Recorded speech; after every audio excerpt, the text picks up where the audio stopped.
salah satu tujuan dari zakat ini adalah menutup dendam yang biasanya terlihat pada sorotan mata orang-orang miskin itu. Tutup dendamnya ini. Supaya makanya misalnya salah satu hikmah tujuan dari misalnya zakat fitrah kenapa harus diberikan pada Idul Fitri itu ya. Kata Rasulullah SAW, "Ughnuhum fi hadzal yaum." Buat mereka kaya pada hari ini sajalah. Jangan sampai mereka pergi minta-minta lagi di situ. Jangan sampai nggak bisa makan. Jangan sampai nggak bisa makan. Ini hari kegembiraan. Jangan ada yang tidak bergembira pada hari ini. Jangan sampai kita bergembira tapi ada yang tidak bergembira. Nah, jadi sisi ini membuat kenapa zakat itu mempunyai efek sosial yang sangat besar. Nah, karena itu zakat ini juga dijelaskan pada sisi lainnya, pada sisi pemborosan. Sebab sebenarnya kita ini manusia, terutama di orang kaya ya, banyak sekali mengeluarkan hartanya untuk hal-hal yang sebenarnya tidak dia perlukan atau berlebihan. Nah, ini yang disebut dengan israf, berlebihan. Kalau dalam bahasa Qur'annya. Karena nggak perlu-perlu amat. Nggak perlu-perlu amat. Tapi berlebihan. Yang ini sebenarnya kalau didistribusi itu punya efek sosial yang jauh lebih besar. Nah, ini dalam bahasa Quran dijelaskan dengan dua istilah. Satu istilah israf yang berlebihan ini, dan Allah tidak menyukai orang-orang yang berlebihan. Yang kedua dengan istilah tabzir, ya kan? Sekarang coba kalau kita lihat, makanya perintah larangan untuk mubazir itu turun setelah perintah untuk memberikan hak-hak kepada keluarga dekat, orang miskin, orang yang dalam perjalanan, itu semuanya. Supaya jangan ada harta yang tidak punya fungsi.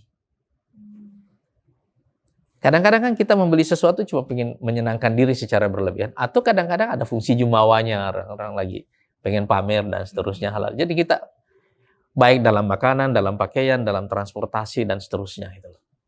Nah, cuma kalau diperlukan harus ada. Harus ada itu. Tapi maksudnya inilah fungsi zakat yang terpenting yang kedua. Makanya salah satu ciri dalam masyarakat Islam itu, kalau kita lihat di bulan Ramadan gitu ya. Orang miskin itu bahagia betul di bulan Ramadan gitu. Bahagia betul orang di bulan Ramadan itu. Itu istilahnya hari-hari pestanya orang-orang miskin bulan Ramadan itu. Nah, karena ini efek distribusi ini yang harus kita yang mampu juga berlomba-lomba memberi makan. Yang mampu juga berlomba-lomba memberi makan. Nah, tapi ada fungsi yang kelima dari zakat ini yang kita lihat ini, fungsi ekonominya. Fungsi ekonomi itu maksudnya begini, ini kan, karena dia adalah mempunyai fungsi redistribusi, sebenarnya kan mirip juga dengan apa namanya, dengan pajak, ya kan. Tapi di sini ada yang mau dijelaskan oleh Islam, itu adalah bahwa kenapa yang diambil dari zakat itu tidak terlalu besar persentasenya, 2,5%, 5%, 10%, yang paling besar kan 20 kan.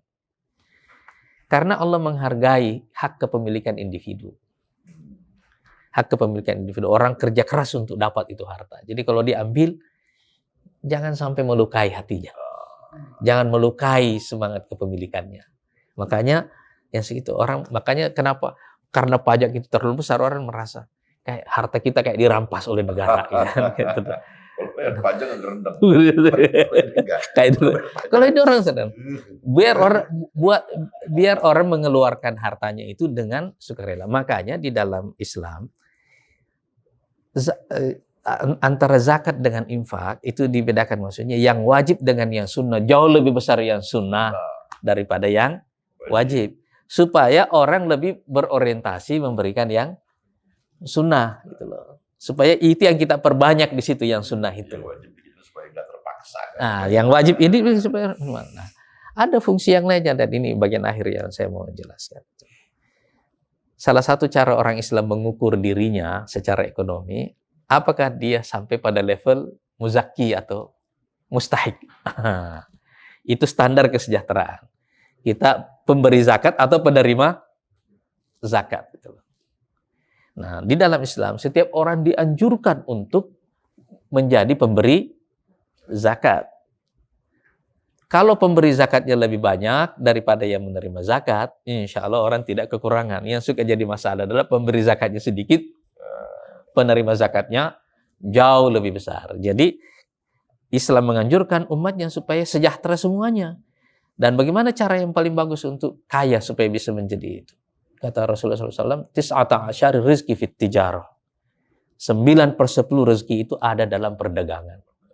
Bisnislah, daganglah. Karena 9/10 rezeki ada di situ. Supaya kita semuanya jadi muzaki. Iya kan? Nah, jangan jadi jangan jadi mustahik. Kita sedapat mungkin berusaha naik kelas secara ekonomi untuk sampai ke situ. Sebab itu pemberi zakat itu menunjukkan bahwa itu orang yang berdaya secara ekonomi dan fungsional secara sosial, punya manfaat secara sosial itu. Dan ini hukum zakat yang berlangsung sepanjang zaman. Seterusnya tidak harus dibatasi, cuma karena ada zakat fitrah di bulan pada akhir Ramadan atau di hari Idul Fitri ini. Orang miskin juga pasti akan tetap ada. Kalau enggak hukum zakat kan berhenti. Pernah terjadi di masa Umar bin Abdul Aziz. Zakat mau dibagi nggak ada yang mau terima. Orang penerima zakat semuanya, pemberi zakat semuanya masalahnya. Tapi mungkin di negara lainnya mau menerima. Jadi kalau kita keterbatasan komunikasi gitu kan. Kalau kita mau bikin Indonesia sejahtera, salah satu indikatornya adalah menjadikan seluruh warganya sebagai pemberi zakat. Dengan negara kita memberikan zakat ke negara lain. Itu 2045 nanti.